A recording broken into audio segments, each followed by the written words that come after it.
ही exclusive दृश्य आहेत news 18 Lokmat वरती मंत्रालयातली आणि या मंत्रालयाच्या संरक्षक जाळीवरती काही वेळापूर्वी हे आंदोलक उतरलेले होते। नरहरी झिरवळ यांच्या नेतृत्वाखाली जे काही आंदोलन आदिवासी आमदारांचं सुरू होतं ते हे आंदोलक आहेत जाळीवरती उतरलेले। मात्र पोलिसांनी या सगळ्या आमदारांना आंदोलनकर्त्यांना जाळीवरून बाजूला केल्याचं दिसतंय।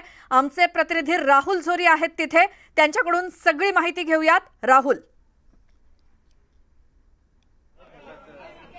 मंत्रिमंडळाची बैठक संपताच मुख्यमंत्री आणि दोन्ही उपमुख्यमंत्री नरहरी झिरवळ यांच्या समजुतीसाठी त्यांच्या भेटीस येणार असल्याची देखील माहिती जी आहे ती एकंदरीत कळते।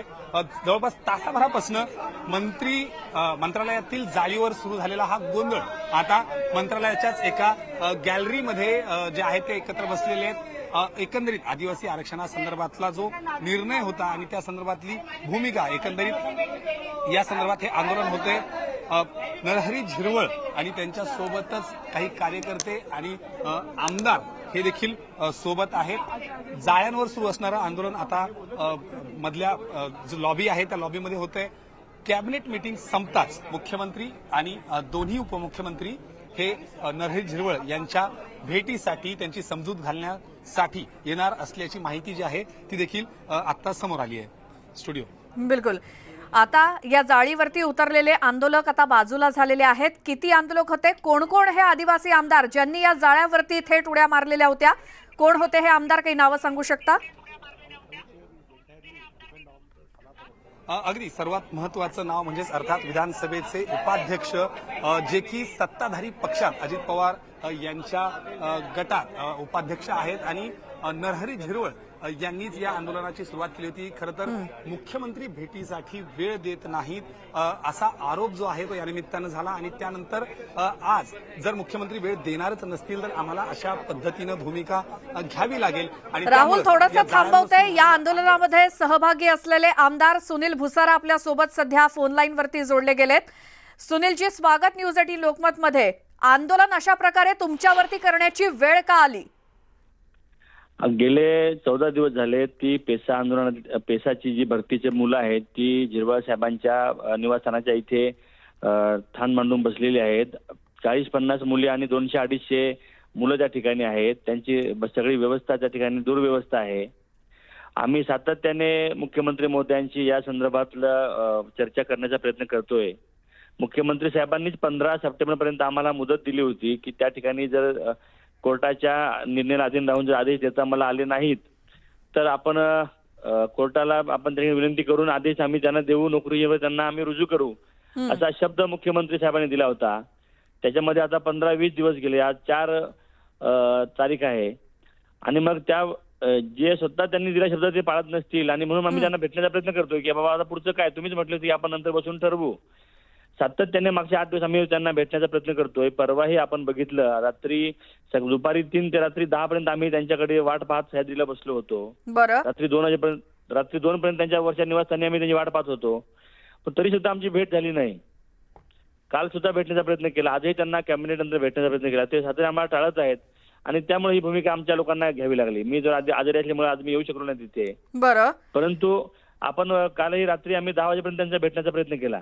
बरं सुनील भुसाराजी, नरहरी झिरवळ विधानसभेचे उपाध्यक्ष आहेत आणि सत्तेत असून सुद्धा सरकार विरोधात अशा प्रकारे आंदोलन तुम्ही करताय, तुमचं नेतृत्व करतायत नरहरी झिरवळ, आणि हे अशा प्रकारे मंत्रालयातल्या जाळीवरती उतरून आंदोलन करणं हे चुकीचं आहे असं शिरसाट यांनी म्हटलंय, संजय शिरसाट यांनी। आपल्याला सांगावं लागेल, झिरवळ साहेब हे राज्य विधानसभेचे उपाध्यक्ष आहेत। विधानसभेच्या अध्यक्षांनी किंवा उपाध्यक्षांनी मुख्यमंत्र्यांना किंवा कुठल्याही मंत्र्यांना जर विनंती केली भेटण्याची ते स्वतः त्यांना भेटायला जातात, परंतु मागचे 10 दिवस झालेत आम्ही स्वतः झिरवळ साहेब मुख्यमंत्र्यांची वेळ मागतायत, त्यासाठी आम्ही गांधींच्या पुतळ्याच्या इथे आंदोलन सुद्धा केलं 29 तारखेला। 5 मंत्र्यांनी येऊन मध्यस्थी केली आणि त्यावर चर्चा करू असं सांगितलं। चर्चा झाल्यानंतर आम्हाला त्यांनी भेटण्याचा वेळ दिला, तर तो वेळच दिला नाही त्यांनी, आणि म्हणून आज शेवटी नाही हे आंदोलन आम्हा सर्वांना करावं लागलं। बरं, मग आज हे असं आंदोलन केल्यानंतर तुम्हाला वेळ मिळाली आहे? नाही, आता अजून कुठं याच्यावरून मुख्यमंत्र्यांचं जे काही स्वभाव आहे तो कळतो की राज्याच्या विधानसभेच्या उपाध्यक्ष आंदोलन जीवावरचं आंदोलन करत असताना सुद्धा त्यांना भेटायची वेळ देत नाहीत. त्याच्यावर मुख्यमंत्र्यांचं इंटेन्शन कळतं.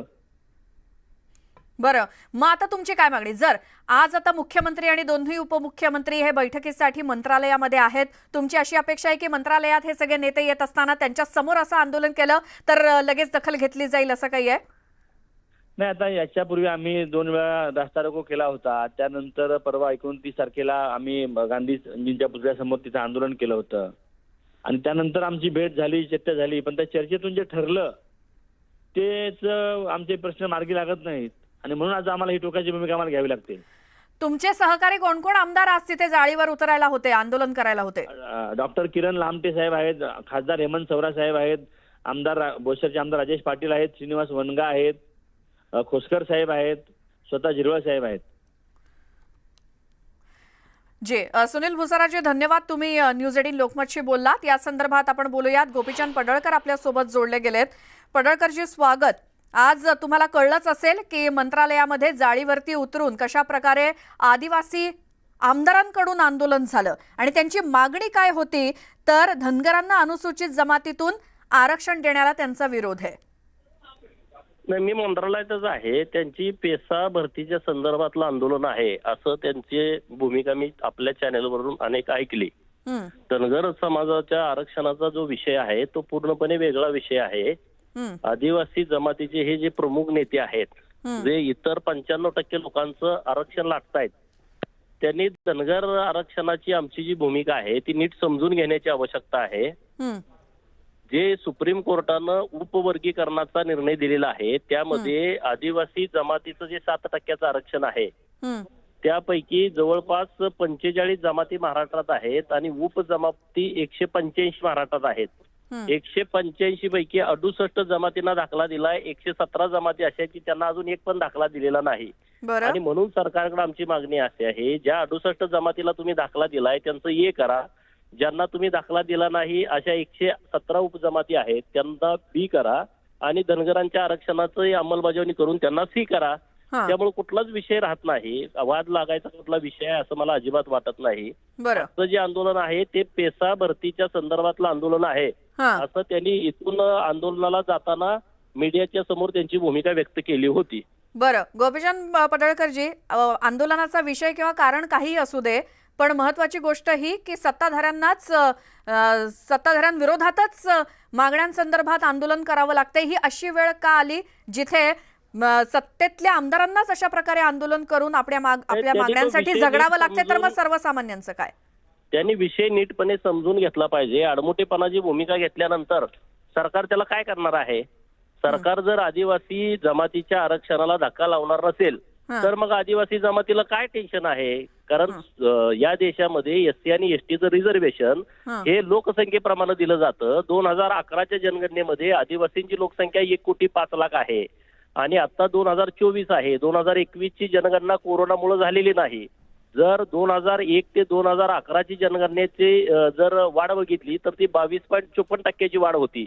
2011 नंतर 2024ची जर संख्या आदिवासी जमातीची विचारात घेतली आणि 22.54 वाढ धरली तर जवळपास 1,35,00,000 आदिवासी जमातीची संख्या महाराष्ट्रामध्ये होतीये.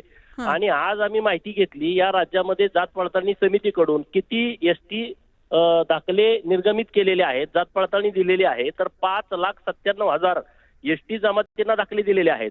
1,35,00,000 तुमची संख्या आहे आणि 6 लाख लोकांना तुम्ही दाखले देताय. याचा अर्थ 95% लोकांवरती अन्याय आदिवासी लोक करतायत. हे जे जाळ्यात उड्या मारत होते हे लोक सत्तेमध्ये आहेत. हे आदिवासी जमातीच्या 95% लोकांना आजपर्यंत दाखला पण देत नाहीत. जर त्यांना तुम्ही दाखला देत नसाल आणि धनगर आदिवासीवरती अन्याय होतोय अशी जर बोंब मारत असाल तर त्याला काय अर्थ आहे? आणि म्हणून सरकारला मी ही भूमिका समजावून सांगितलेली आहे. 185 उपजमाती या महाराष्ट्रामध्ये आहेत, त्यातल्या 68 उपजमातीला तुम्ही दाखला दिला आणि 117 जमातीला दाखला दिला नाही. मग हा किती मोठा अन्याय आहे? म्हणून जे 68 जमाती आहेत त्यांना हे करा, त्यामध्ये जिरवळ असतील, त्यामध्ये पावरा असतील, त्यामध्ये गावित असतील आणि त्याच्या पुढे जाऊन सुप्रीम कोर्टानं जो निर्णय दिलाय यांनी आता लाभ घेतलाय. जिरवळ साहेब कितीतरी वेळा आमदार झालेले आहेत. सुप्रीम कोर्टाचं म्हणणं आहे हे आता आमदार झाले यांचा लाभ बंद करा, दुसऱ्या त्याच्या भावकीतल्या कोणाला तर द्या, दुसऱ्या उपजमातीला द्या. अशी परिस्थिती आहे आणि 117 जमातीला तुम्ही दाखला देत नाही. जर 6 लाख लोकांना तुम्ही इथं दाखला दिलाय, तर मग आदिवासी मंत्रालय कसं काय? 6 लाख लोकांसाठी आदिवासी मंत्रालय होऊ शकत नाही. सरकारकडे आमचं म्हणणं असं आहे की तुम्ही आदिवासींचं महामंडळ स्थापन करा. 6 लाख लोकांच्यासाठी मंत्रालय करण्याची आवश्यकता नाही. जसं मराठा समाजाला अण्णासाहेब पाटील आर्थिक विकास महामंडळ आहे, इतकी मोठी संख्या आहे. हे सगळा विचार त्यांनी करण्याची आवश्यकता आहे. बिलकुल. पडळकरजी, धन्यवाद, तुम्ही न्यूज 18 लोकमतशी बोललात या विषयावरती, त्याबद्दल. तर मंत्रालयामध्ये हे सगळं आंदोलन काही क्षणापूर्वी सुरू होतं. आत्ताची काय परिस्थिती आहे जाणून घेऊयात. राहुल जोरी आमचे प्रतिनिधी आपल्यासोबत आहेत. राहुल.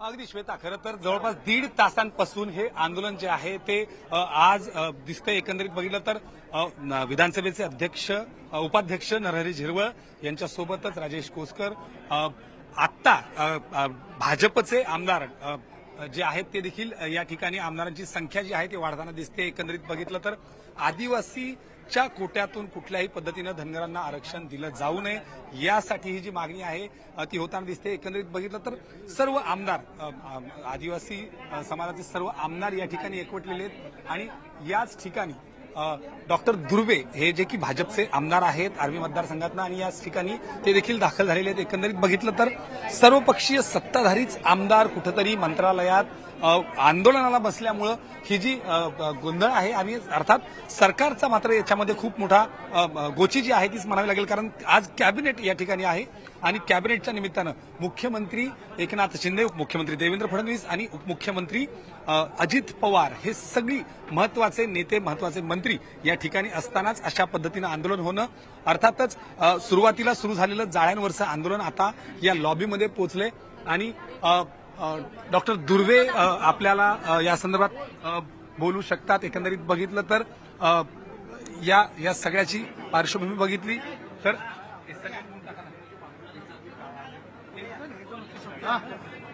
आता लॉबीमध्ये बसलेत, त्यांच्याशी बोलता येऊ शकतं. बरोबर आहे. आणि या संदर्भात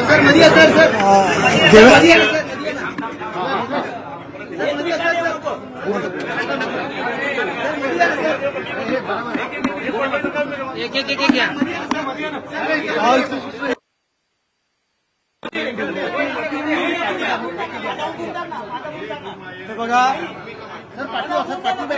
एक गोष्ट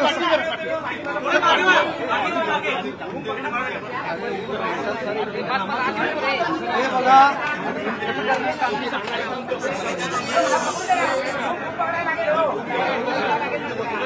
मी सर्वप्रथम आदिवासी आहे, नंतर मी आमदार आहे. या संदर्भात लोकप्रिय उपमुख्यमंत्री देवेंद्रजी फडणवीस साहेब यांना मी गळ टाकली होती आणि त्यांचा पत्र दिलं होतं की या पेसाच्या नियुक्तीपत्र देण्याचं काम रखडलेलं आहे. सुप्रीम कोर्टात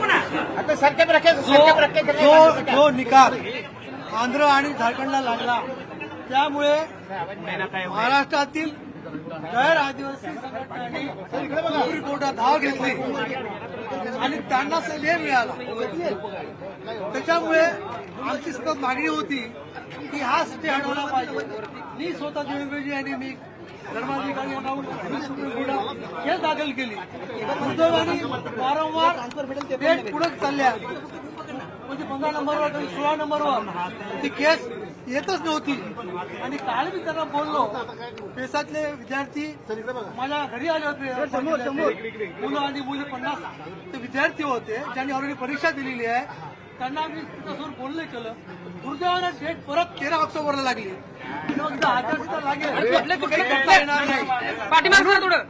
म्हणून आणि जेडीने सुद्धा ती आमची फडणवीस साहेबांच्या मागणी केली होती